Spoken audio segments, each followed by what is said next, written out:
Hello, everybody. Thank you so much for watching. I want to welcome you guys into the 192nd episode of All Access Live with Kevin Rankin. If you're coming from any place else, I would love it if you could click on the link below. There's youtube.com/all access live with Kevin Rankin. If you've not yet subscribed, not only could you hit the subscribe button, but hit the bell next to it so that you can be notified when we have upcoming episodes.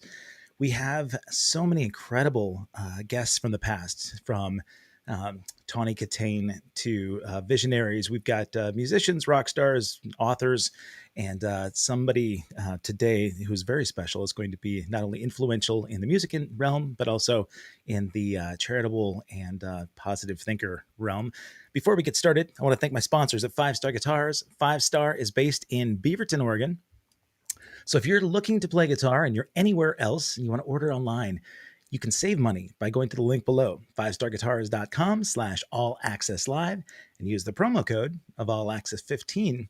That promo code is going to save you 15% on everything you see. Plus, there's no sales tax. So you'll save money, you'll save my show, and I want to thank you for being here. Now, this next guest and I have known each other for over 25 years. I am a huge fan of not only his musical endeavors, but this man's changing the world in a really positive and great way. And everybody that I speak to about him, about the show, have said tremendous human being. So those are the kind of people I like having on the show.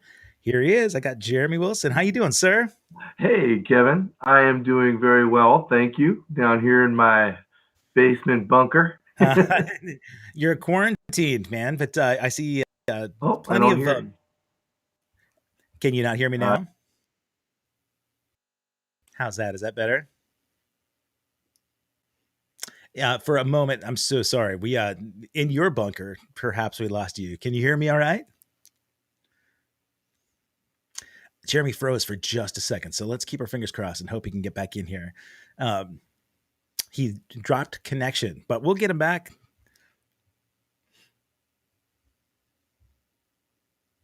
And in the meantime, I do want to say if you have gone to 5starguitars.com and checked out that link, you can also see that you can get repairs and lessons. One of the educators there, the instructors, is world famous Jennifer Batten, who just finished her beginner boot camp. And her Guitar Cloud Symposium, that you can see at this link right here, has a consortium of the greatest guitarists on the planet. They not only educate you and give you a whole bunch of hands-on type workshops, um, um, modules that you can go through entire weekend, but she has special guests. So she's had guests like Robin Ford is her new guest this week. She's had Steve Vai, Dweezil Zappa, Steve Lukather in the past. So if you go to this link below, guitarcloudsymposium.com, sign up now, and you'll see that in June, she's got her new symposium with Robin Ford as special guest. Now, my the guest that I have on today, while he reconnects, I'm going to tell you a little bit about his foundation as well. Jeremy Wilson Foundation is something that he'll talk a little bit more about it as he gets on. But about 11 years ago, he had this serious congenital heart condition called, I'm trying to remember the name of it, but he had 4 heart surgeries. And if you're a musician and you've not had luck with health insurance, which hardly anybody does, Jeremy Wilson Foundation it was formed by Jeremy to be able to provide healthcare opportunities for musicians. So I'm going to have him give the gist of it when he gets back on. But I can tell you a little bit more about their services. They're the only local organization dedicated to improving health and well-being of working musicians, music industry workers, and their families. The JWF Musician Health and Services Program creates a vital safety net for music professionals in Oregon and Southwest Washington. When medical emergencies hit, local musicians know that they can turn to the JWF. They support those who make soundtracks of our lives with comprehensive services that include social services navigation and direct assistance. Now, in the community, like I said, it was 11 years ago when Jeremy founded this organization. They helped other musicians after he had discovered that he had this condition. They were there for the Oregon Music Hall of Famer Pete Krebs when he had his treatment of his aggressive skin cancer. Scott McKay of the Minus Five, the Young Fresh Fellows, and REM through his recovery from debilitating stroke. They've been there for the goddess of the airwaves, Rhonda Kennedy, and renowned guitarist Newell C. Briggs, beloved Americana musician Lisa Miller, and many others. I I should just say, too, that since 2010, the JWF has helped more than 150 music makers in Oregon and Washington. They, through self-medical and serious medical crises, including terminal illnesses, they've given more than $500,000 in grants and services to help regional musicians and industry pros get through medical, mental health, and financial crises so they can play on. We're going to touch on that a little bit. The mental health issues that have plagued us during this pandemic has been no, not only widespread, but every musician that I've talked to that's been impacted by COVID has noticed that their mental well-being is certainly compromised. When COVID shut down the industry and working musicians were suddenly plunged into financial distress, they mobilized quickly to launch special fundraising efforts and provided targeted assistance more than 140 local musicians and music industry workers. So that's a little bit more about the Jeremy Wilson Foundation and their impact on the community. Hopefully, he's going to be able to log back in here in a moment, and let's just see here. He says he's coming. Okay. He says he's connected on his end.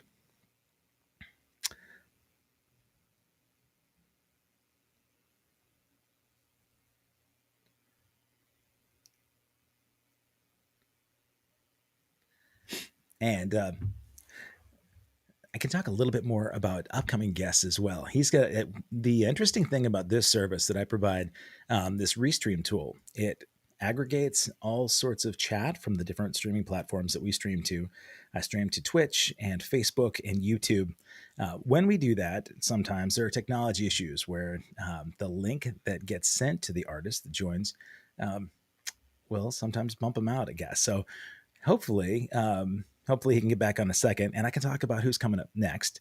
Let me just give you one moment. Okay, so Tuesday next week, you probably know Dave Kendall, most in the Portland and Vancouver music area from his time with Wild Hearts. His previous band, Colorfield, was a joint effort with his sister, Carla Kendall Bray. They did an assortment of pop to country mainstream music. Prior to that, he was in a band called Gargoyle that was a big metal band back in the 80s. So the guy's kind of run full circle, and I can't wait to have him on my show. Wednesday, talking about visionaries, Sarah Paz is, wow, she's a dynamo. I met her on an airplane coming back from the Philippines, or I was coming from Thailand. She lives in Singapore, and she's a marketing professional with a track record in driving transformative business results by innovative marketing. She worked for Nike. I believe she's still a contractor for Nike, but she has all sorts of creative ways to bring out the best in any corporate environment or any marketing environment. So she'll be here on Wednesday. I should have Adrian Ost. You know him best from Power Man 5,000 Days. He is going to be on Thursday, perhaps. But I also am going to be flying back from Las Vegas about that time. So he may have to be a little bit later in the day. Now, the super exciting episode that week on Friday is Tom Weber. Tom was Edward Van Halen's guitar tech, and he has more stories about Edward and working in Eddie's studio and online. He has done a little bit of reminiscing about the time that he had with Eddie, and some of the things that were most touching for me were hearing when Tom also had cancer. They kind of battled cancer together. That Edward was a huge supporter for him, and they shared a lot of closeness on the road that most people would never have any opportunity to do with Eddie. So that's next Friday. Got a lot of guests coming up. If you subscribe to this channel, then you'll be notified about those when we go live. Jeremy said that he's having a hard time getting on this connection. So what I'm going to do is I'm going to keep us right here. I'm going to send him a Zoom link, and I'll bring him in that way. So just one moment.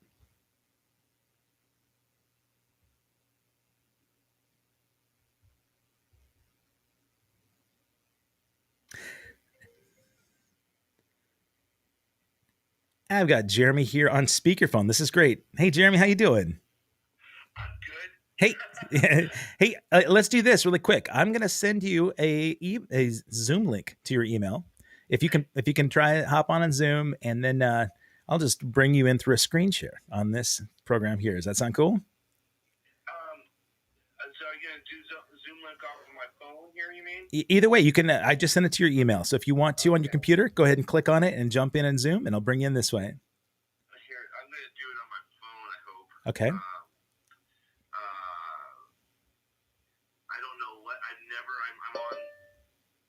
Please wait. The meeting host will let you in. You got it. I'll do that. One sec.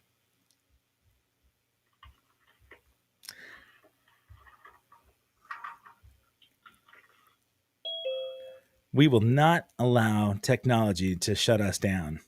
There's Jeremy Wilson. How you doing? We're getting his audio connected here.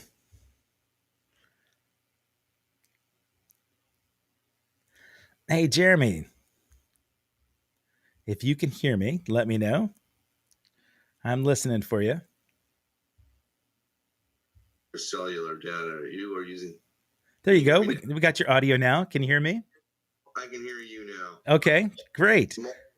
I'm not challenged in this department either. So No, I know. You know what though? This program sometimes it can be a little bit touchy. So no problem. We even tested it earlier and it rocked. But you know what? We can still roll. I'm grateful to have you here. I'm going to take myself out of this window a little bit. Hide self view. That way we just get the best of Jeremy Wilson right there. So so here's what I did in the last 10 minutes.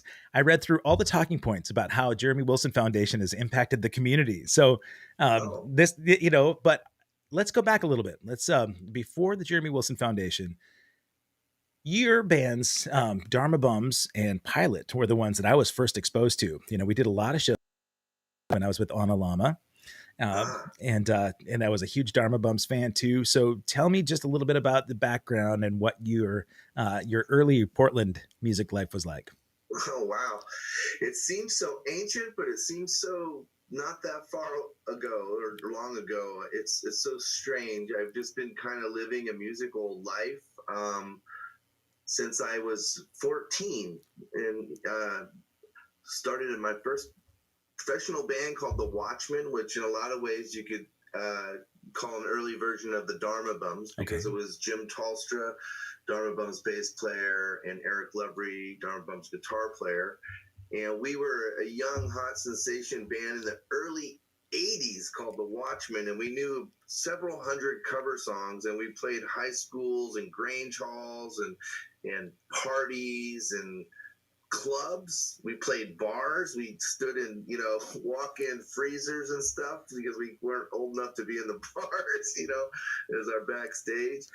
And that morphed into graduating out of high school and pretty immediately signing to Pop Llama Records with the new formation that was the Dharma Bums, which included John Moen, who's, of course, gone on to be a famous drummer in the Decemberists. That's right. Okay. Right. And so Dharma Bums rocked it and toured, the 200 concerts a year for about 6 years.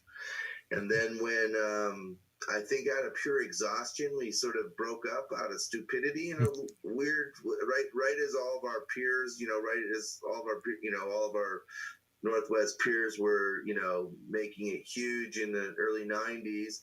And then I formed a band called Pilot and signed to Elektra Records. And then when Elektra merged and did all this crap, I then signed to Mercury Records, and I spent several years up in Seattle with Pilot. And Pilot didn't tour as extensively, but we played in front of very large crowds, and we were, kind of this very loud, almost spiritualized kind of, experience of a group. And I loved being in that band. There was so much creativity in that group. And Patrick Gundren, the lead guitar player of that group, was one of my all-time favorite guitar players, as is to this day from the Dharma Bums. He's I'll never forget. I went up and played a solo show up in Seattle in the early 2000s with Eric in my band, and on his side of the stage was like Mike McCready and Peter Buck, Oh my and God. all these guitar greats. I mean, and several others. Kurt Bloch was there. I was just all on his side of the stage. I was just like, man, Eric is a loved guitar player. And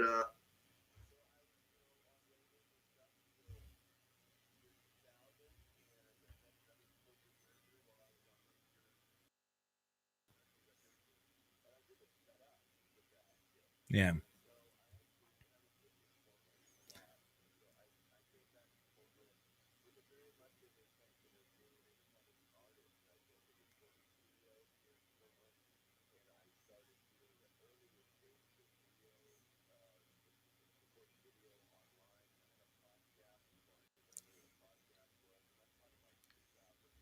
Wow.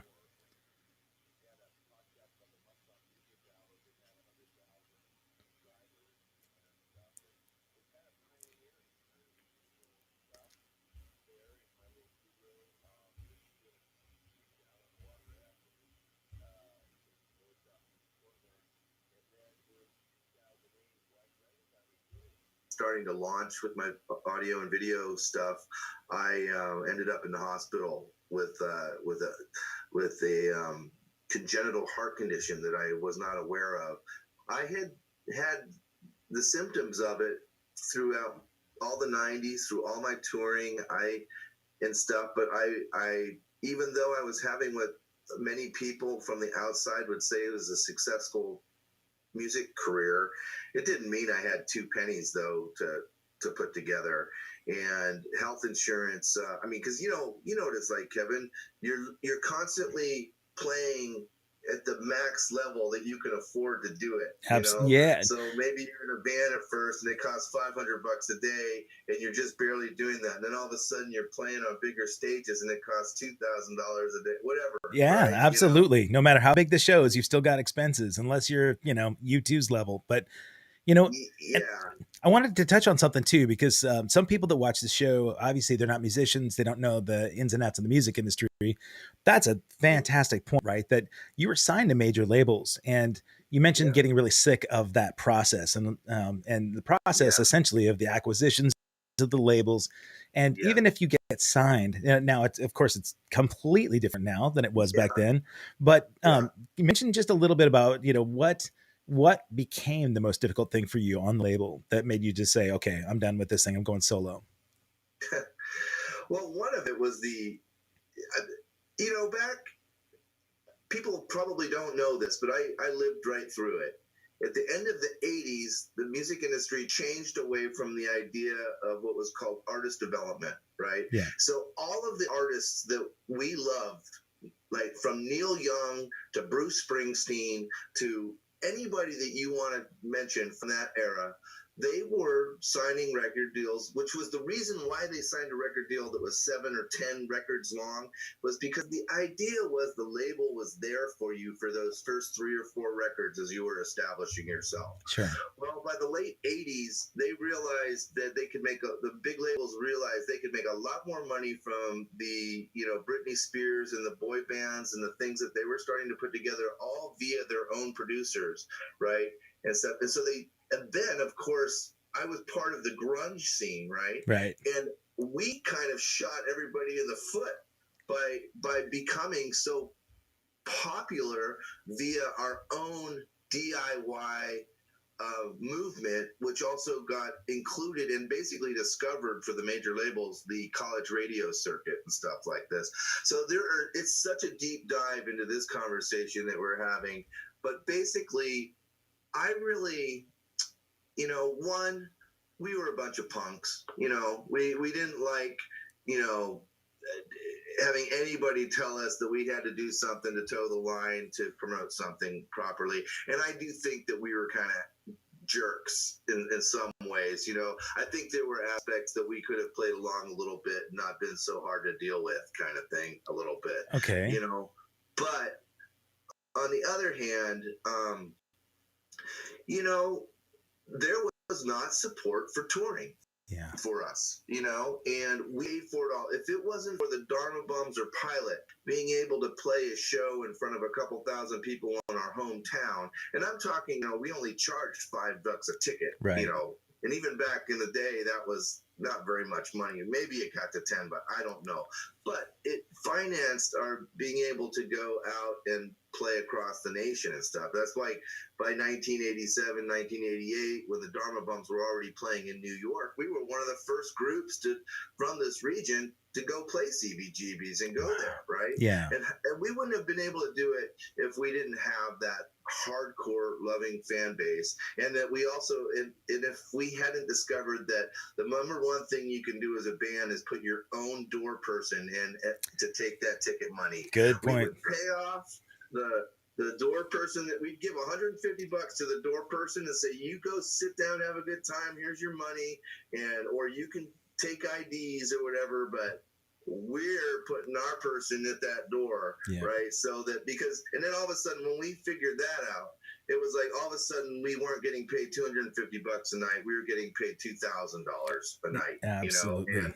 And that helped us. I mean, wait a minute. You mean that clubs would actually take advantage of bands and not pay them what they?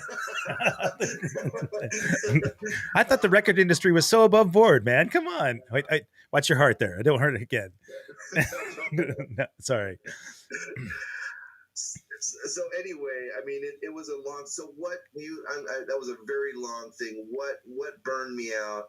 What burned me out was the fact that, like, 2 times in a row I was on a major label where a merger happened, where, in the first time Warner Brother bought Ted Turner Entertainment, and the second time Seagram's bought Polygram. My God. Right? And when Seagram's bought Polygram, I was working with Danny Goldberg, was my president at Mercury. Wow. Right? I mean, he went on to do Freedom America. I mean, all this stuff, right? He discovered Nirvana, for God's sake. Right. All this stuff, and he got fired along with everybody at our label, and we were still on the label. I literally called up a lawyer on my own at Mercury Records and said, look, I don't want anything. All I want is just off your label. Okay. And I got out of it. And I just really, I knew that the digital world was coming. I had been working in, some of the digital, in Final Cut, not Final Cut Pro, but, Pro Tools and stuff from the early days, where we would reject all those mixes because they sounded like glass. They sound like shit. But I knew things were changing, and it's ironic. I make very little money, but I believe it or not, I make more money now being on my own than when I was, like, on a major label. And people in the industry were very insincere, and there's that kick you when you're down, kick you when you're up. I don't know, and stuff. And I just was exhausted by it, and I don't know. I don't think I could be a phony baloney enough to really, to last it out. I also think that I made some very stupid mistakes, and I didn't understand how to play the game a little bit. And, I mean, looking back, I'm in my 50s now, and I look back and I'm like, I probably should have played the game a little bit more, and that wouldn't have taken away my integrity, because I always wrote from my heart, and I only wrote music that meant something to me. And so some of the marketing things that was probably a little hard to understand or want to deal with, I probably could have been less of a jerk about that stuff and played along a little bit more, just to take some responsibility. And then on top of it, I don't know. There's so much. It's rare, honestly, Jeremy, to hear people talk about their own accountability. We all have a part in it, man. And whether you've had success or failures, you look back and you think, if you've had the success and you think that you're solely responsible for it, you're sorely mistaken.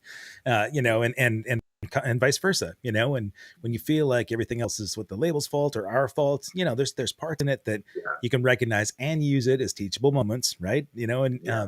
So I really didn't want to derail the conversation from the discovery of your heart condition. I just wanted, because I think even though that was congenital, I'm sure all of that strife kind of helped lead up to a point where your heart was, taking a beating anyway, right? Yeah, I mean, I guess that's what I was kind of getting to around the health issues. I didn't have regular health care, and that was I mean, when the doctors discovered this, they're like, dude, you should have known about this when you were 16 or 17 years old. And this particular condition, Wolff-Parkinson-White, people just drop dead from it, basically. And you've seen basketball players and football players like literally die on the field from the condition I had. Yeah. And it just really opened up my eyes to one thing I will say to everybody in the world: never, ever, ever self-diagnose yourself. Oh yeah. I was convinced that the reason I was passing out was because I was dehydrated and exhausted from traveling 500 miles a day, right. and from my schedule, and that's, I mean, I'm sure that, believe me, dehydration and those things were part of it, but that's not what caused it, right? Yes. Yep. Drink that water. So, well, it's also Music Millennium Water. Thank you, Terry Courier. Nice, Terry. I just really realized I needed to take a moment and self-assess and figure things out. And to be honest, the one reason I didn't get it diagnosed, because in the last 12 months of, the 12 months leading up to me being in the hospital, I was actually having these episodes fairly regularly. But I was also, at the time, before Obamacare and stuff, it was a very real thing that you couldn't get insurance if you had a pre-existing condition. Right. And I was terrified to get the diagnosis of a pre-existing. And then at the same time, I was looking at health plans, and because I was self-employed as a musician, as an independent contractor, insurance was going to cost me, half of my monthly income, right, just to have insurance.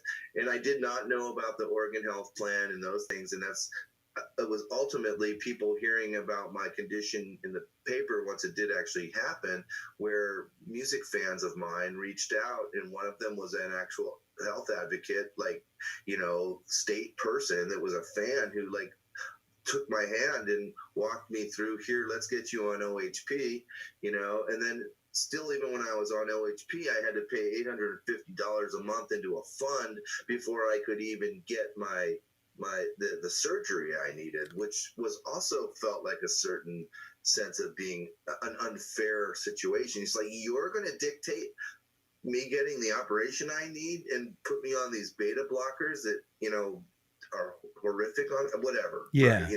But so all of that was what led up to the Jeremy Wilson Foundation and the Musicians Health and Services program that has now been in effect for the last 11 years. And the final straw on it too, which the origin story, if you will, was that the first time people like Alex Steiniger and others rallied to put together a benefit for me when I was really in dire need before that first surgery, a local club put on a show for me. They raised about $5,000 to help me out. And that was on, say, December 29th or something. Well, on January 15th, I got a miscellaneous income statement from the club. And all of a sudden, I owed 33% tax on that. And all of a sudden, these people's donor money went away. And I was just like, so after I got through that first thing, I was in it. And then it turned out it reoccurred. I stopped. Everybody's like, stop. Let's be smart. I'm not the only one in this scenario. I've learned so much since my first surgery and stuff. I may or may not need the community's help, but isn't there some other thing that we can do? Can't we start a nonprofit? Can't we umbrella this money and make this a group effort? And if, maybe for this next surgery, I'll need some money, but if I don't, we've started a fund. Yeah. And the next person that needs it. And for the first 8 years of the organization, it was a person by person experience and having to raise. But in the last couple years, we've been able to actually grow the fund to an actual fairly decent size now, and we're able to give immediate grants to people as they need them, but we do it all through a process with a social worker. We try to get financial aid and other things to, to really cover. We make sure that they've got the assistance that they need from local or state or even national levels before we just start throwing away this donor money on hospital bills. You bet. I mean, we've been very smart. I'm so proud of it. We've helped in emergency, medical emergencies from, everything from,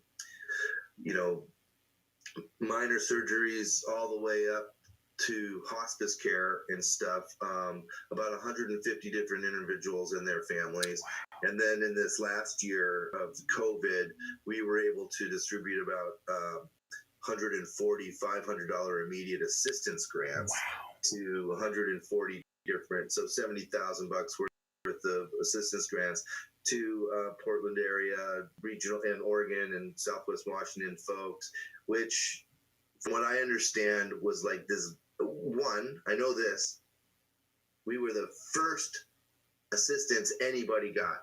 We were the very first, and then, it turned out to be this bridge money that helped people get to the temporary unemployment. Right. And the other thing is when March 14th hit last year, I mean, I was getting calls from all over the country and even Europe and stuff where musicians were stranded with no pocket money, no way to get home. And I mean, dude, it was a serious situation, What an oasis for these guys, right? I mean, walking through the desert. Yeah, not everybody that watches the show, obviously, are musicians, but we do have friends from all over the world. I see Claudia Odenthal; she's from Germany. When you look at different countries and the success stories that some have had in terms of medical care, and then you look at the massive failures that we've had in our country, and man, you've traveled, and you I have this conversation with a lot of friends that have been around the world. You look at the successes, you can see the distances or the differences, and make notes. What are ways that American healthcare can change? What are ways that homeless situations can be dealt with? In the realm of healthcare, I had always seen, that Western Europe, there are places in Western Europe that really had it dialed. I felt like Sweden had a really good handle on some things, Denmark, and at least taking elements of those. And what we saw, by the time Obamacare came around, and I never get political on the show for the intent. We all need a break from it. But when Obamacare came around, it was what I felt like the first hope, right? That there was going to be a widespread opportunity for people with pre-existing conditions to be able to have healthcare coverage.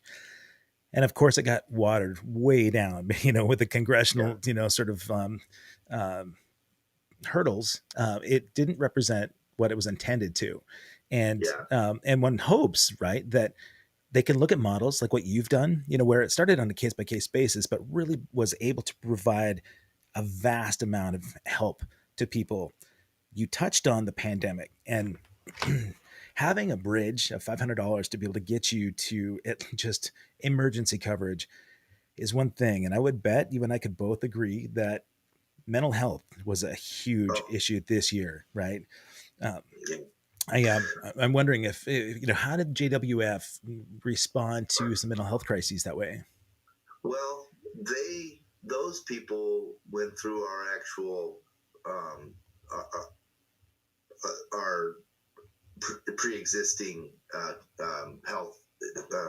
We've always been an emergency healthcare fund, right? So, and that was separate from what we donor-directed money that we raised for the direct assistance, those $500 checks. I can't name any names, of course, and stuff, but no, we're helping people. A couple people were hospitalized and things like that. We contacted an organization here in Oregon, which we ended up sharing that resource with Smash up in Seattle, and they were actually able to get sort of online therapy sessions and stuff going. We didn't have enough bandwidth nor money on our end to do that, although that's sort of on our to-do list at this point. And a lot of it was actually just seriously community based, like connect, we find out somebody was really down in the dumps and stuff, and we were make sure at least the support network of friends and family and fans, as we call them, were reaching out and stuff. It's weird. The pandemic had a lot of strange effects. For me, I mean, people know me as a public figure and things like that, so they would be surprised to know that I'm actually very much a loner, and I love my alone time. And so I gotta say that for me, all of a sudden, like not having to go out and stuff like that was like, for the first 10 months or so, was actually sort of this weird relief and moment, and taking a deep breath, and the cars weren't going everywhere, and all of a sudden there were birds in my backyard and all this. So there were these sort of like, let's take a second, and I think for me, I found some mental health during it. Sure, you bet. But of course, I have, the old joke about, what do you call a musician without a girlfriend or a wife? Homeless. Like homeless. Yeah. I have a wonderful wife with a real job, and so I was able to, focus on the foundation work and find some value there, and connecting people, and then also watching the resiliency of musicians get online and learn. Again, musicians are always ahead of technology, and spreading love any way they can, and I mean, it was overwhelming. I mean, tomorrow night at Alberta Rose Theater, go to their website. We're doing a complete, something like 54 musicians like put together videos and stuff in honor of Bob Dylan's 80th birthday, and for $20 you can watch 3 hours of music of your local stuff and support our foundation at the at Alberta Rose Theater. So go online there and you can watch from anywhere in the world, and I guarantee you it'll be the best $20 you spent all week, kind of stuff. But so I'm just saying, the resiliency of musicians is also incredible, and we're going to be the first folks everybody calls to come and make everybody feel better once we can all gather, and that's why I love being a musician. I love supporting my fellow musicians and stuff, just because there's just so much heart in what we do.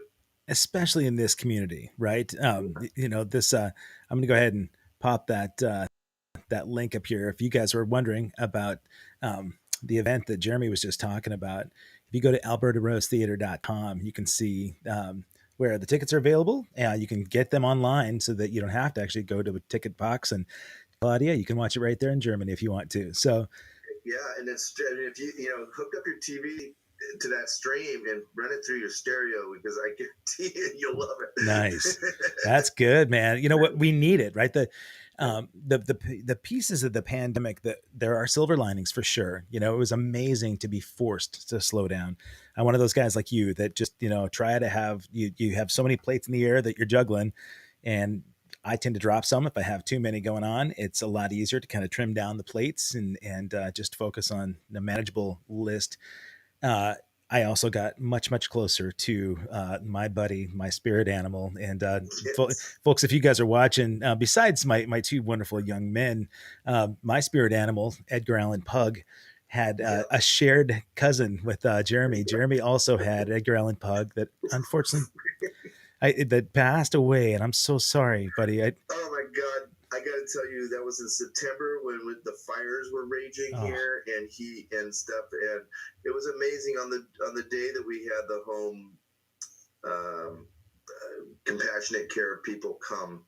It was like a miracle. The sky opened up and the sun came out, and we were able, and it was just like the one blessing of 2020 was the day that our Edgar moved on, right? That the sun was there, and we sat outside together before it all and stuff. But we had him for 11 years. Wow. And he was a wonderful guy. And I just met your Edgar Allan Pug today. Yeah. What's really been remarkable to me is seeing, and I've always been a dog guy, but I got connected in a completely different way with him this year. And we were in the woods almost every day together. And as we start booking towards a tour, I'm thinking, how am I going to get my dog on this tour? I talked to the band, and they they book hotels. It's not going to be feasible for them to get pet friendly hotels, and so I just gonna have to quit playing music. Wait, no, no, You can come and hang out with our little Oscar now that we've got. If you need somebody to look after him, I bet we could do that. We have just a new rescue dog that we brought in too. We're kind of all in on the dogs. Oh, that's so good. It's just such wonderful companions.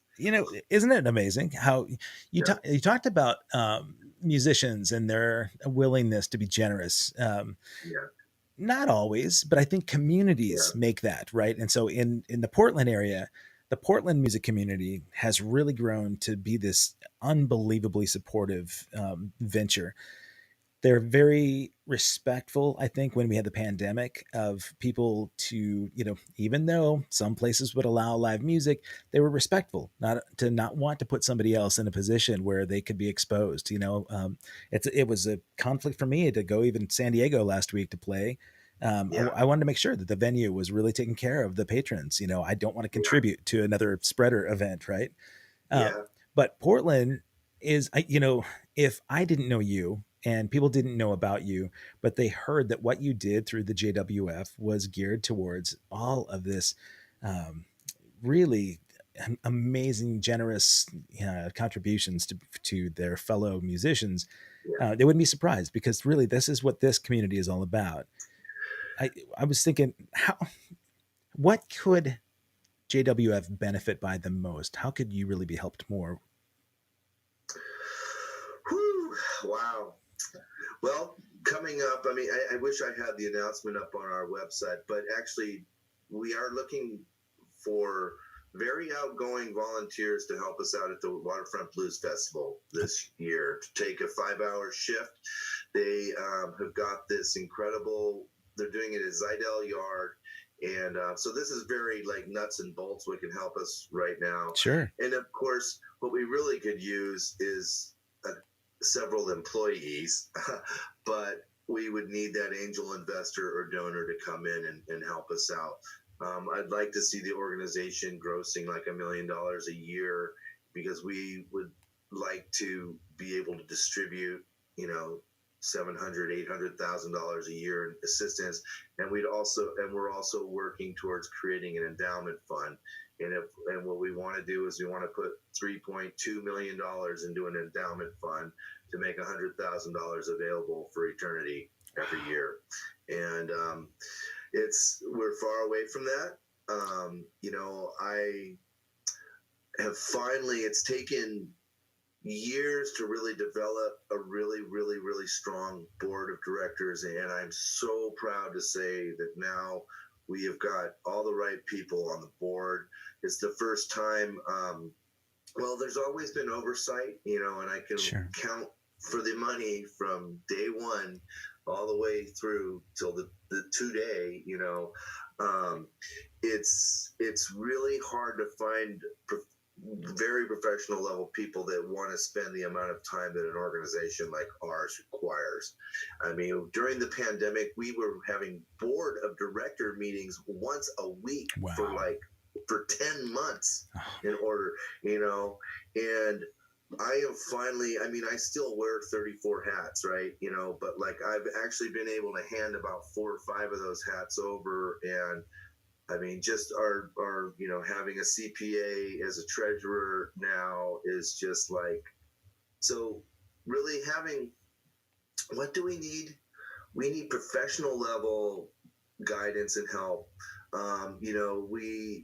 Fundraising is such a difficult thing to do, but we really, if the community, it's hard to ask all the time, right? Yeah. But if the community, just like Oregon Public Broadcasting, if you sign up for $10 a month, and if that 10, 20, I sound like OPB. No, but it's true. We knew what a regular revenue stream was going to be. You can only imagine how we could start planning and stuff. Because right now, we have a volunteer social worker who I couldn't do this work without her. Sure. And we could literally use like 5 of her. Sure. Well, You know, what I love is so that you've touched on a yeah, whole bunch of different ways that any the base level, right? Talking about volunteers at the Blues Festival, yeah, all the way. And I would imagine at Blues Festival, you'll have a staged area there that you can hand out information about the foundation and how they can contribute.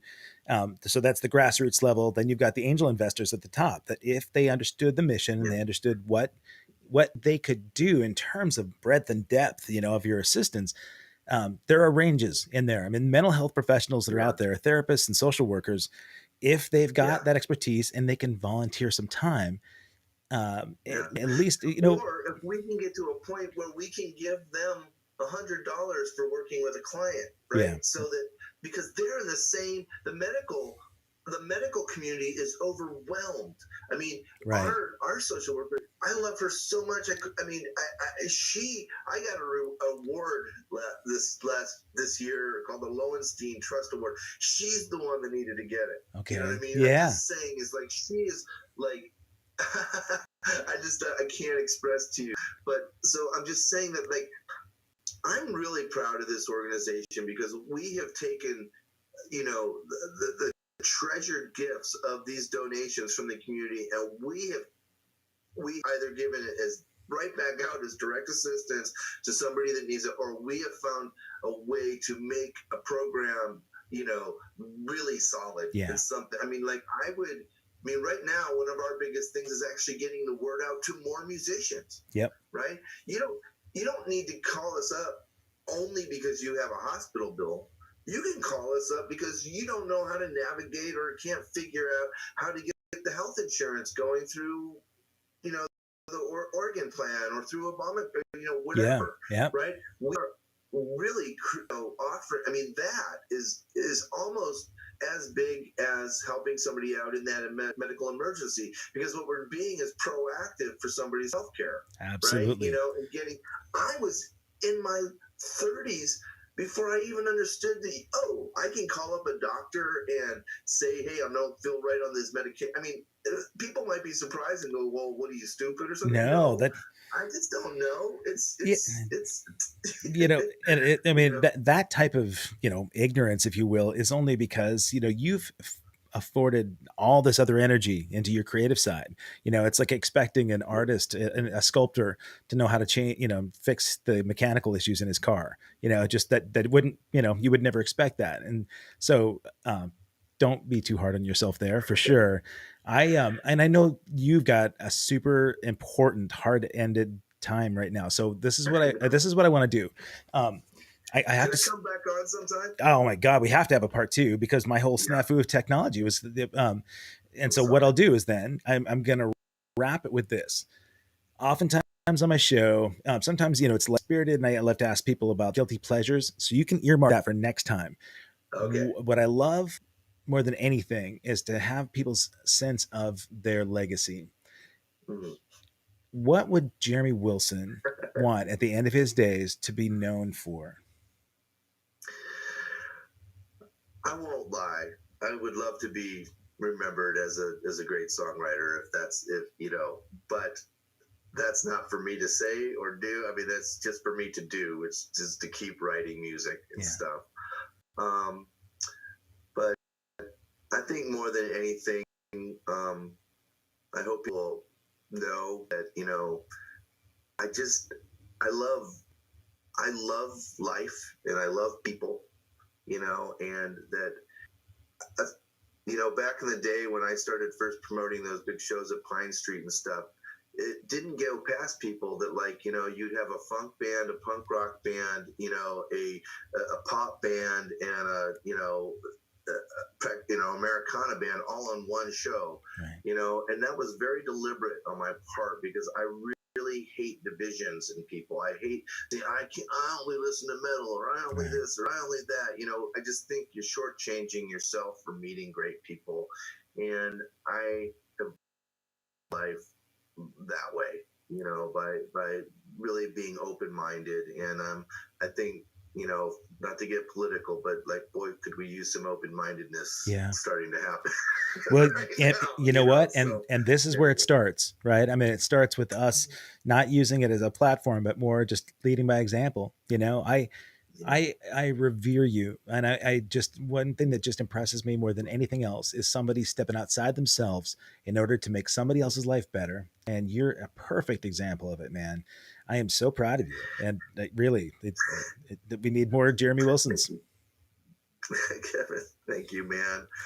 I love what you're doing here. I hope you'll have me on. I'd love to talk a lot more and hear more ideas and things from you. I have a tendency to ramble on a little bit because it's so intense what we've been doing with this foundation. It has absolutely monopolized my life for the last 11 years.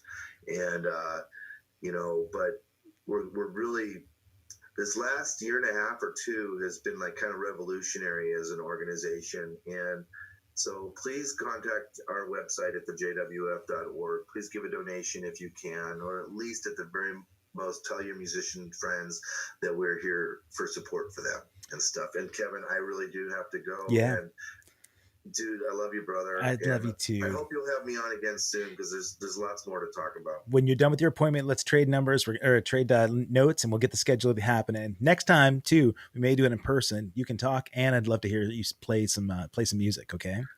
I'd love to play some music. Awesome. That would be great. Thank you so much, Jeremy Wilson. You guys that are there in the chat, thank you guys. I really appreciate your support. Mike has been very prominent there in the chat, and as has Claudia. So if you have just arrived here, please subscribe at the link below, youtube.com/allaccesslive, Kevin Rankin. Go out and check out the Jeremy Wilson Foundation, please. You guys have to catch this link, the jwf.org. Jeremy Wilson, go out there, be good with your pups. I'm going to do the same thing. You guys have a wonderful weekend. And next week, man, I got Eddie Van Halen's tech on next weekend. So you got it next Friday. So jump on. All right. You guys have a great weekend. Be good humans.